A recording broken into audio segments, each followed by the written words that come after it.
Hello guys, வணக்கம். This is Anbuseelan. இன்னைக்கு நம்ம என்ன பார்க்க போகிறோம் அப்படின்னா பேங்க் நிஃப்டியோட ஒரு பெஸ்ட்டான ஸ்ட்ராட்டஜி தான் பார்க்க போகிறோம். இந்த வீடியோ ஸ்கிப் பண்ணாமல் முழுமையாக பாருங்கள். எஜுகேஷன் பர்பஸ்க்காக என்னுடைய டெலகிராம் குரூப், வாட்ஸ்அப் குரூப்பில் இணையனும் விருப்பம் உள்ளவங்க டிஸ்கிரிப்ஷன் பாக்ஸில் லிங்க் கொடுத்துருக்கேன். அந்த லிங்கை பயன்பெற்று கொள்ளலாம். இப்போ நம்ம வீடியோக்குள்ளே போகலாம். ஸோ பேங்க் நிஃப்டி அப்படின்னு எடுத்துக்கிட்டிங்கன்னா பல விதமான ஸ்ட்ராட்டஜி எல்லார் கையில் இருக்கும். நிறைய பேர்கிட்ட கேட்டிங்கன்னா ஓஐ டேட்டா வச்சு ட்ரேட் பண்ணுவாங்க, இன்னொன்று கேண்டில் ஸ்டிக் பேட்டர்னை வச்சு ட்ரேட் பண்ணுவாங்க, அப்புறம் இண்டிகேட்டரை வச்சு ட்ரேட் பண்ணுவாங்க, இன்னொன்று கான்ட்ராக்டில் டெக்னிக்கல் அனாலிசிஸ் பண்ணி ட்ரேட் எடுப்பாங்க. இப்படியெல்லாம் பல விதம் இருக்கும். ஆனால் நீங்கள் ஒரு பேங்க் நிஃப்டியில் ட்ரேட் எடுக்கணும்னா ஃபர்ஸ்ட் நீங்கள் டெக்னிக்கல் அனாலிசிஸ் எதில் பார்க்கணும் அப்படின்னா பேங்க் நிஃப்டியில் தான் பார்க்கணும். சரிங்களா? இதுதான் அண்டர்லைனிங் அசட். இந்த ஒரு வார்த்தை மட்டும் ஞாபகத்தில் வச்சுக்கோங்க. நாங்கள் எம்பிஏ படிக்க வச்ச ஆப்ஷன் அப்படின்னு ஒரு கொஸ்டின் இருக்குது, ஒரு 2 மார்க் 3 மார்க் அப்படி கேட்குறாங்க அப்படின்னா நம்ம அண்டர்லைனிங் அசட் அப்படிங்கிற ஒரு வார்த்தையை மென்ஷன் பண்ணாலே ½ மார்க் வந்துடும். சரிங்களா? ஏன்னா அதுதான் மேஜராக உள்ள அண்டர்லைனிங் அசட்டுங்கிறது தான் ஆப்ஷன் அப்படிங்கிறத புரிஞ்சுக்கணும். சரிங்களா? அது என்னங்கிறது நான் விளக்கமாக சொல்கிறேன் வரக்கூடியதில். இப்போ என்ன அப்படின்னா பேங்க் நிஃப்டியில் ஒவ்வொரு நாளும் எக்ஸ்பைரி டே அப்படிங்கிறது நடந்துக்கிட்டே இருக்குது. சரிங்களா? நீங்கள் பார்த்தீங்க அப்படின்னா 21 இன்றைக்கி பேங்க் நிஃப்டியை பார்க்கும்போது 46,933 இங்கே முடிஞ்சிருக்கு. ஸோ இங்கே பார்த்துருவோம் 47,000 ரவுண்ட் ஃபிகரில் இருக்குது. சரிங்களா? இப்போ நான் என்ன பண்ணுறேன், 47,000 அப்படின்னு சொல்லிட்டு ரவுண்ட் ஃபிகரில் டைப் பண்ணுறேன். ஸோ டைப் பண்ணேன் அப்படின்னா 21 பிப்ரவரி இதனுடைய 2 கான்ட்ராக்ட் நான் ஆட் பண்ணால் ஏதோ ஒரு கான்ட்ராக்ட் 0.05 நின்றும்.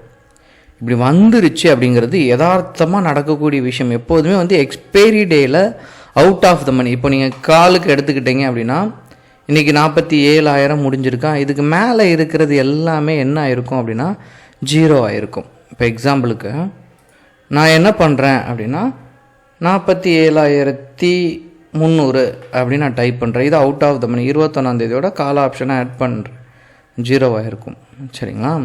அதேமாரி புட் ஆப்ஷனுக்கு அவுட் ஆஃப் த மணினா கீழே.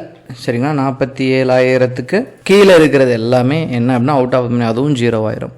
அப்போ இந்த ட்ரேடிங் சமயத்தில் நீங்கள் எக்ஸ்பைரி டே இதில் நீங்கள் ட்ரேடு எடுக்கிறீங்க அப்படின்னா ஆப்ஷன் பையராக இருந்தீங்கன்னா ஹியூஜ் லாஸ் வர்றதுக்கு வாய்ப்பு ரொம்ப அதிகம். இந்த ஹீரோ ஹார் ஜீரோ அப்படியெல்லாம் சொல்லுவாங்க. சரிங்களா? அந்த மாதிரி ஸ்ட்ராட்டஜிலாம் நீங்கள் படிச்சிருப்பீங்க. அது எவ்வளோ ஹைலி ரிஸ்க்கோ அதே தான் நீங்கள் என்ன அப்படின்னா இந்த சமயத்தில் ட்ரேட் எடுக்கிறதும் ரொம்ப ஹைலி ரிஸ்க். அப்போ நான் என்ன பண்ணணும் அப்படிங்கிற ஒரு கேள்வி இருக்குது. ஒன்றுமே இல்லை. நீங்கள் பண்ணக்கூடியது என்ன அப்படின்னா எப்போதுமே நீங்கள் எக்ஸ்பைரி டே எடுத்துக்கிட்டீங்க அப்படின்னா ஆப்ஷனை ரைட் ஆஃப் பண்ணுறது ரொம்ப நல்லது. இப்போ இதில் உங்களுக்கு ஒன்றே தெரிஞ்சிருக்கு பாருங்களேன். இன்றைக்கி பேங்க் நிஃப்டியை பொறுத்த மட்டும் ஓப்பனும் ஹையும் எப்படி இருக்குது அப்படின்னா சேமாக இருந்திருக்கு. கீழே சரியாக போகிறதுங்கிறது தெளிவாக தெரிஞ்சிருக்கு. இப்படி உங்களுக்கு தெரிஞ்சிச்சு அப்படின்னா ஃபர்ஸ்ட் நீங்கள் பண்ணக்கூடியது என்ன பண்ணுவோம், இப்போ மார்க்கெட் மேலே போகுது அப்படின்னா நம்ம என்ன பண்ணுவோம், காலை பை பண்ணுவோம். சரிங்களா? இது கீழே இறங்குது அப்படின்னா நம்ம என்ன பண்ணுவோம், புட்டை பை பண்ணுவோம். சரிங்களா? ஆனால் இப்போ என்ன பண்ணுங்க அப்படின்னா மார்க்கெட் சரிதுன்னு தெரிஞ்சுன்னா கால் ஆப்ஷனை செல் பண்ணுங்க. ஃபர்ஸ்ட்டு ஒரு ஆப்ஷன் இருக்குது நமக்கு. ஃபர்ஸ்ட் நம்ம ஒன்று எடுக்கிறோம். இது சப்போஸ் நீங்கள் நினச்ச மாதிரி கீழே போகலை, மேலே ஏறிடுச்சு அப்படின்னா புட்டை என்ன பண்ணுங்கள், செல் பண்ணுங்கள். Second option. இப்போது இது எக்ஸ்பைரி டே இல்லை அப்படின்னா இதை நீங்கள் மறுநாள் எடுத்துகிட்டு போகலாம். சரிங்களா? அடுத்து ஒரு ஆப்ஷன் இருக்குது. இது எக்ஸ்பைரி டே அப்படின்னா அடுத்து நீங்கள் என்ன பண்ணலாம், ஒரு பை எடுக்கலாம். காலையோ புட்லேயோ கொஞ்சம் இந்த மணி கீழே போயிட்டு நீங்கள் என்ன பண்ணலாம், பை பண்ணலாம். அப்போது ஒரு ஃபெயிலியர், 2வது ஃபெயிலியர், பை, 3 சான்சஸ் எவ்வளோ இருக்குன்னு பாருங்கள். ஸ்டாக் மார்க்கெட்டில் நான் எப்போதும் சொல்கிறது ஒன்று தான், ஸ்டாக் மார்க்கெட்டே ஹைலி ரிஸ்க். இது தெரிஞ்சு தான் நம்ம உள்ளே வந்திருக்கோம். சரிங்களா? அதில் ஆப்ஷன் ரொம்ப ஹைலி ரிஸ்க். அதில் இண்டெக்ஸ் ரொம்ப ரிஸ்க்காக, ஸ்டாக் ரொம்ப ரிஸ்க்காக நீங்கள் டிசைட் பண்ணணும். அது யாரும் சொல்லு பேச்சு யாரும் ஒருத்தவங்க சொல்கிறாங்க அதை வச்சு கேட்கக்கூடாது. நீங்கள் அனுபவபூர்வமாக நீங்கள் ஃபீல் பண்ணணும். அதில் எது ரிஸ்க்கு கம்மியோ அதுக்குள்ளே வாங்க. சரிங்களா? ஆப்ஷன் பையை விட செல்லிங் என்னது, ரிஸ்க்கு கம்மி, செல்லிங். அப்போ செல்லிங்கை செலக்ட் பண்ணுங்கள். இதில் ஹெட்ஜிங் பண்ணுறீங்க அப்படின்னா இன்னும் ரிஸ்க்கு கம்மி. ஏன் அப்படின்னா இப்போ நம்ம ஹெட்ஜிங் பண்ணியிருக்கோம்.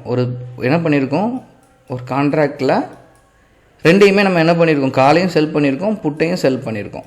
சரிங்களா? அப்போ எப்படி போனாலும் நமக்கு நியூட்ரலாக வந்துகிட்டே இருக்கும். இப்போ நான் கணிச்சிட்டேன் திரும்ப மார்க்கெட்டு கீழே இறங்க போகுது அப்படின்னு தெரிஞ்சுட்டா என்ன பண்ணுவேன், புட்டை நான் என்ன பண்ணுவேன், ரிலீஸ் பண்ணி விட்ருவேன். ஏன்னா புட்டு மேலே ஏறும். அப்போ நான் ரிலீஸ் பண்ணி விட்ருவேன், எனக்கு காலில் ப்ராஃபிட் வந்துடும். ஸோ இதுதான் இதில் இருக்க சின்ன சின்ன ட்ரிக். நான் எப்போதும் இந்த ஒரு வார்த்தையை மைண்டில் வச்சுக்கோங்க. ஸ்டாக் மார்க்கெட் ரிஸ்க், அது தெரிஞ்சு தான் நம்ம உள்ளே வந்திருக்கோம். இங்கே வந்துட்டு ரிஸ்க்கை கம்மி பண்ணுறதுல உங்களுடைய ஃபோக்கஸை வைங்க. இப்போது நீங்கள் ஒன்றுமே இல்லை, இந்த கான்ட்ராக்டெல்லாம் எடுத்து பார்த்தீங்க அப்படின்னா, இப்போ யதார்த்தமாக காட்டுறேன் உங்களுக்கு. கொஞ்சம் இந்த மணிலே போகும், சரிங்களா? நான் ரெண்டுலேயுமே ஒரு 500 பாயிண்ட் கீழே போய் எடுத்து காட்டுறேன்.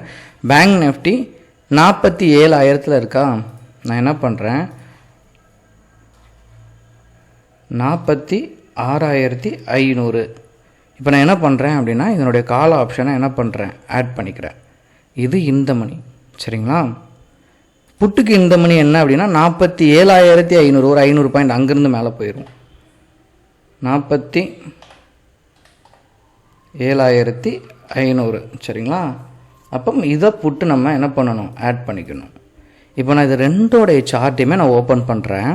இப்போது நான் 5 மினிட்ஸ் கேண்டில் போட்டு முதல் கேண்டில், சரிங்களா, இதனுடைய ஹையும் கால் ஆப்ஷனுக்கு புட் ஆப்ஷனோட ஹையும் என்ன பண்ணுறேன் அப்படின்னா 21ஆம் தேதி, சரிங்களா, நான் செல் பண்ணிட்டேன். காலையில் நான் எதையுமே நோட் பண்ணல. மார்க்கெட் கொஞ்சம் சைடு வேவாக போகும் அப்படிங்கிறத கணிக்க தெரியணும். அதாவது ட்ரெண்டில் ரொம்ப ஈஸி தான். ஒன்று அப் ட்ரெண்டு, ஒன்று ஃப்ளாட்டு, இன்னொன்று டவுன் ட்ரெண்டு. எது அப்படிங்கிறத நீங்கள் கணிக்கணும். அதுதான் ஸ்டாக் மார்க்கெட்டில் ரொம்ப இம்பார்ட்டண்ட். இப்போ நான் எக்ஸாம்பிளுக்கு உங்களுக்கு புரியுதுக்காக சொல்கிறேன். நான் ஒன்றுமே செக் பண்ணல. நான் காலையில் ஒரு செல் எடுத்துட்டேன், சரிங்களா? 414 நான் என்ன பண்ணியிருக்கேன், செல் பண்ணியிருக்கேன்.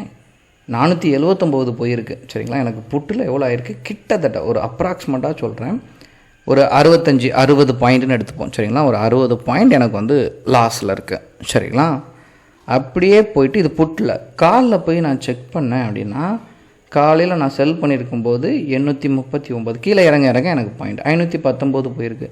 கிட்டத்தட்ட எனக்கு ஒரு 320 பாயிண்ட், 320 பாயிண்ட் என்ன ஆயிருக்கு, எனக்கு வந்து நான் ப்ராஃபிட்டை கெயின் பண்ணியிருக்கேன். அப்போ நீங்கள் யோசிச்சு பாருங்கள், அதில் ஒரு 60, 100 போட்டுமே 250 சம்திங் உங்களுக்கு என்ன இருக்கும் அப்படின்னா பாயிண்ட்ஸ் ப்ராஃபிட்டில் இருக்கும்.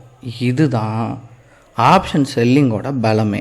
இங்கே என்ன பிரச்சனை இருக்குது நம்மகிட்ட அப்படின்னா, ஆப்ஷன் பையிங் அப்படின்னு இருக்கும்போது அது ரொம்ப சுவாரஸ்யமாக இருக்கும், ரொம்ப கம்மியான அமௌண்ட் அப்படிங்கிறதுக்காக ஈகரோடு நம்ம உள்ளே போகிறோம். பட் நீங்கள் மார்க்கெட்டில் சஸ்டெயின் ஆகணும், இதை உங்கள் கரியராக நீங்கள் பில்ட் பண்ணணும், இது எனக்கு ஒரு பாசிட்டிவ் இன்கம் எனக்கு கொடுக்கணும் அப்படின்னா நீங்கள் என்ன பண்ணணும், ஆப்ஷனை ரைட் ஆஃப் பண்ணணும்.